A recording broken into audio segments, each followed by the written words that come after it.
बिस्मिल्लाहिर्रहमानिर्रहीम।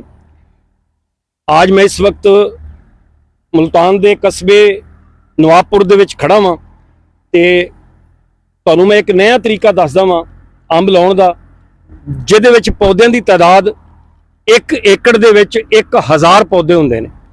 ये 1000 पौधा किवें लगदा वा और इहदी पैदावार कितनी हुंदी है, ये किस तरीके नाल इहदी हिफाजत हुंदी है और ये जिस जिमीदार का ये अंब लाया होया वा वो तुसी ये सुन के बड़ी खुशी महसूस करोगे कि ये सफेद चौंसा जिहड़ा लेट है, ये इन्हां ने पहली दफ़ा जिहड़ा ना वो अपनी नर्सरी दे विचों जिहड़ा है वो ईजाद कीता सीगा ते उस तो बाद ही ये पूरे पाकिस्तान दे विच जिहड़ा वो फैलिया वा।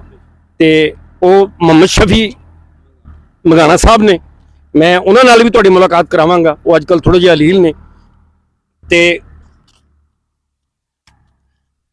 मैं हुण जमील साहब मेरे नाल ने जिहड़े कि बड़े अरसे तो अंब ला रहे ने, अंब नूं पाल रहे हैं, उहदी हिफाजत कर रहे हैं।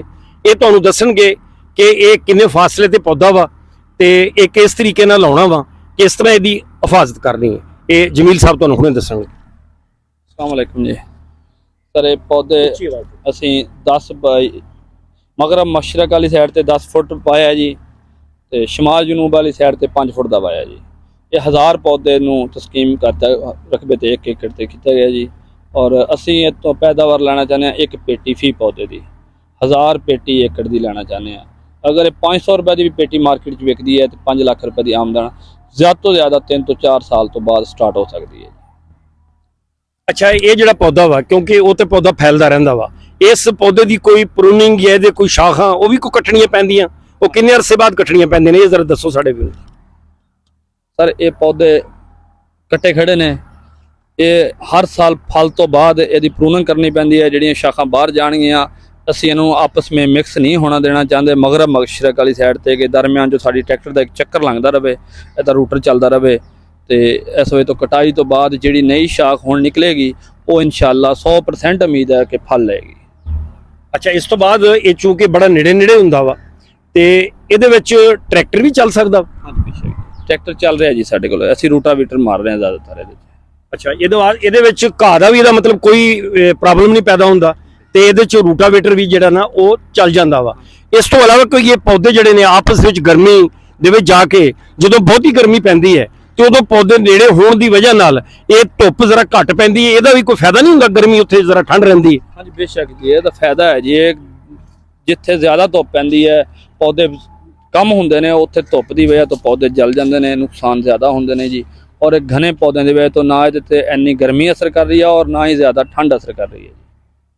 अच्छा, दूसरा है जमील साहब, मैं तुहानूं ये पूछांगा भी ये पौधे चूंकि तादाद ज़्यादा है तो पौधे जिहड़े ने वो छोटे होंदे, इन्हां दी उचाई घट होंदी है, ये नीवें पौधे होने की वजह जो स्प्रे करने हैं या जो असीं तुड़ाई करने हैं तो ये दूसरे पौधे तो ये पौधे की सिखाई का की फर्क होंदा?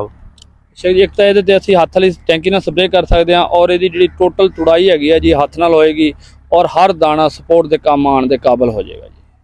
अच्छा, दूसरा ये कि इहदी जिहड़ी क्वालिटी है, ज़ाहिर है कि जिहड़ा पौधा वड्डा हुंदा वा उहदे उत्ते ज़ाहिर है भी बीमारी का हमला ज़्यादा हुंदा क्योंकि स्प्रे नहीं पहुँचती। तो मैं पुछदा वां भी इहदी जिहड़ी क्वालिटी है, जिहड़े इहदे अंब ने वो मतलब सारे दे सारे चंगे हुंदे या जिस तरह छांटी बाकी जो निकलती है इहदे तो छांटी घट निकलती है, उहदे बराबर निकलती है, थोड़ी निकलती है, ये बिल्कुल ही नहीं निकलती? ऐसे जो जी बहुत कम निकलेगी इंशाल्लाह, क्योंकि जिहड़े अंब हैगा ये सारा बाहर होएगा लटकिया होया, ये उत्ते दाने नहीं हैगे जिहड़े उच्ची अंबियां टकरा रही होंदियां ने शाखां नाल, जख्मी नहीं होंदे। और सब तो मेन है कि अंब तुड़ाई के टाइम ते जिहड़ा साडे तो ज़ाया हो जाता है वो नहीं होएगा। ਇਹਦਾ मतलब जमील साहब ने दस्सिया भी ਜਿਹੜੇ ਬੱਟਲ ਬਣਦੇ ਨੇ ਨਾ, ਇਹਦੇ ਨਾ ਤੇ ਬੱਟਲ ਬਣਦੇ ਨੇ ਤੇ ਨਾ ਹੀ ਉਹ ਪੌਦੇ ਜਿਹੜੇ ਇੱਕ ਦੂਸਰੇ ਦੇ ਨਾਲ ਜਿਹੜੇ ਆ ਉਹ ਜਦੋਂ ਉਹ ਲੱਗਦੇ ਨੇ ਇਹ ਉਹ ਨਹੀਂ ਹੁੰਦੇ। ਤੇ ਆ ਮੈਂ ਤੁਹਾਨੂੰ ਦਿਖਾਵਾਂ ਕਿ ਦੇਖੋ ਇਹਨਾਂ ਨੇ ਚੂਨਾ ਕੀਤਾ ਹੋਇਆ ਵਾ। ਇਹ ਜਮੀਲ ਸਾਹਿਬ ਚੂਨੇ ਦਾ ਕੀ ਫਾਇਦਾ ਵਾ?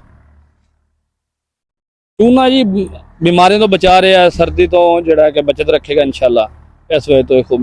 हाँ, इन्होंने ये भी दस्सिया वा भी ये जिहड़ी सौंक की बीमारी आउंदी है, दूसरा इहनूं सेड़ जिहड़ी टुकदी है वो ज़ाहिर है भी इहदे च नीला थोथा रलिया हुंदा वा ते वो जहर भी हुंदी है ते नाले इहनूं ये खुराक भी दिंदी है क्योंकि नीला थोथा जिहड़ा ना वो कॉपर ऑक्सीक्लोराइड जिहड़ा हुंदा वा वो उहनूं एक खुराक भी दिंदा वा।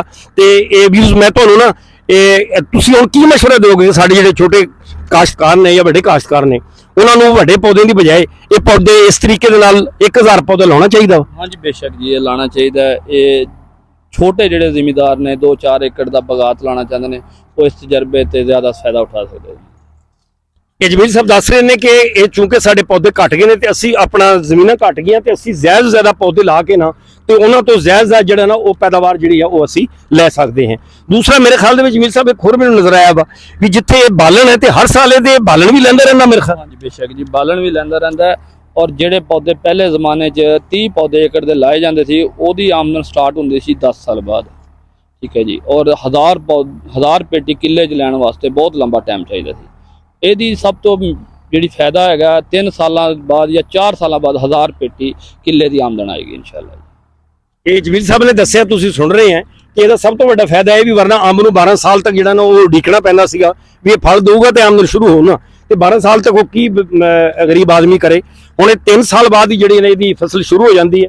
ਜੇ ਅਗਰ ਫਰਜ਼ ਕਰੋ ਇੱਕ ਪੌਦਾ ਅੱਧੀ ਪੇਟੀ ਵੀ ਦਵੇ ਤੇ ਤਕਰੀਬਨ 500 ਪੇਟੀ ਹੋ ਜਾਂਦੀ ਹੈ। ਔਰ 500 ਪੇਟੀ ਇੱਕ ਪੇਟੀ ਜਿਹੜੀ ਹੈ ਫਰਜ਼ ਕਰੋ ਜ਼ਿਆਦਾ ਨਾ ਵਿਕੇ 700-800 ਦੀ ਵੀ ਵਿਕੇ ਤੇ 4-5 ਲੱਖ ਰੁਪਏ ਦਾ ਜਿਹੜਾ ਨਾ ਪਹਿਲੇ ਸਾਲ ਹੀ ਆਮਦਨ ਸ਼ੁਰੂ ਹੋ ਜਾਏਗੀ।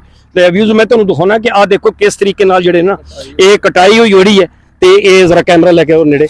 ਆ ਦੇਖੋ ਕਿਵੇਂ ਕਟਾਈ ਹੋਈ ਖੜੀ ਹੈ ਤੇ ਆ ਅੱਗੇ ਦੇਖੋ ਕਿ ਆ ਜਿਹੜੇ ਪੌਦੇ ਨੇ ਨਾ ਇਹ ਕਿਸ ਤਰ੍ਹਾਂ ਦੇਖੋ ਥੱਲੇ ਇਹ ਲੱਗੇ ਹੋਏ ਨੇ।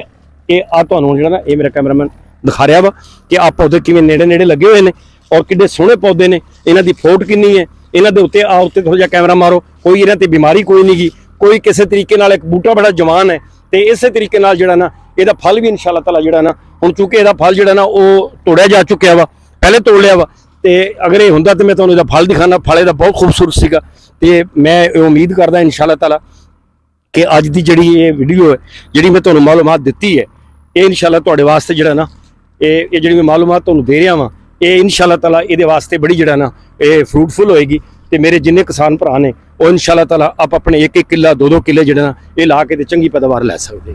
ਠੀਕ ਹੈ ਜਨਾਬ।